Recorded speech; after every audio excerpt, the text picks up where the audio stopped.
ഇന്ന് ഭയങ്കര എളുപ്പത്തിലാക്കാൻ പറ്റിയൊരു കറിയാണ് പരിപ്പും തക്കാളി. അതിൽ കുറച്ച് പരിപ്പും 2 തക്കാളിയും പച്ചമുളകും കൂടി ഇട്ട് ഉപ്പും മഞ്ഞൾപ്പൊടിയും കുറച്ച് മുളക് പൊടിയും കൂടി ഇട്ട് കുക്കറിൽ അടിച്ചെടുക്കാം. എന്നിട്ട് നമുക്ക് കാച്ചി ഒഴിച്ചാൽ മതി. വെളുത്തുള്ളിയും കടുകും പറങ്കിയും കറിവേപ്പിലെല്ലാം കാച്ചി ഒഴിക്കുന്നത് വളരെ എളുപ്പത്തിൽ ഉണ്ടാക്കാൻ പറ്റിയൊരു കറിയാണ്. നമുക്കത് വേവിച്ചെടുക്കാം. അപ്പോൾ ഇന്നത്തെ ഉച്ചക്കത്തെ ലഞ്ചിന് വേണ്ടിയിട്ട് പരിപ്പും തക്കാളിയും ഒരു കറി ഉണ്ടാക്കി. അപ്പോൾ അതിൻ്റെ കൂടെ കുറച്ച് ഉണക്ക ചെമ്മീൻ വറ്റിക്കാൻ വേണ്ടിയിട്ടാണ്. ഇവിടെ 2 തക്കാളിയും കുറച്ച് വെളുത്തുള്ളി, ഇഞ്ചി, പച്ചമുളക്, കറിവേപ്പിലൊക്കെ എടുത്ത് വെച്ചിട്ടുണ്ട്. അപ്പോൾ നമുക്കത് എങ്ങനെ ഉണ്ടാക്കാൻ നോക്കാം.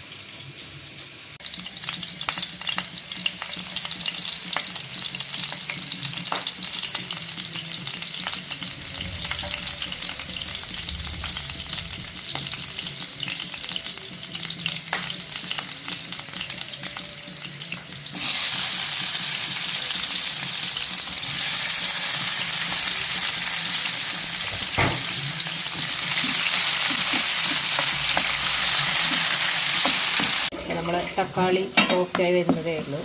അപ്പോൾ അത് കുറച്ചുകൂടെ കഴിഞ്ഞിട്ട് നമുക്കതിലേക്ക് ഉപ്പും മഞ്ഞൾപ്പൊടിയും പറങ്കിപ്പൊടിയും കൂടെ ചേർക്കാം. അതുവരെ അടച്ചു.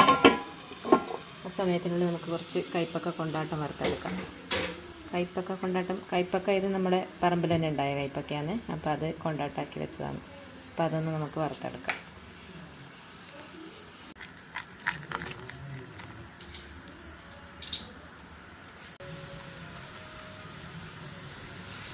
നമുക്കിതിലേക്ക് കുറച്ച് ഉപ്പ്, മഞ്ഞൾപ്പൊടി, മുളക് പൊടി, കുറച്ച് കാശ്മീരി ചില്ലി ആഡ് ചെയ്യാം. കളറിന് വേണ്ടിയിട്ട്, കുറച്ച് കളറിന് വേണ്ടിയിട്ട്. ഇതിലേക്ക് ഉണക്ക ചെമ്മീൻ ഇട്ട് കൊടുക്കാം.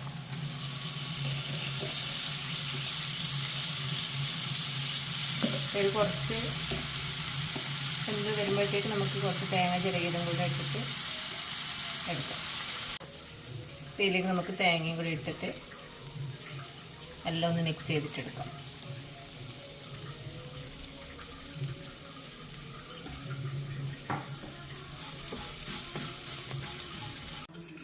അപ്പോൾ നമ്മൾ പരിപ്പും തക്കാളിയും വെന്ത് വന്നിട്ടുണ്ട്. അപ്പോൾ അതിലേക്ക് നമുക്ക് കാച്ചി ഒഴിക്കാം.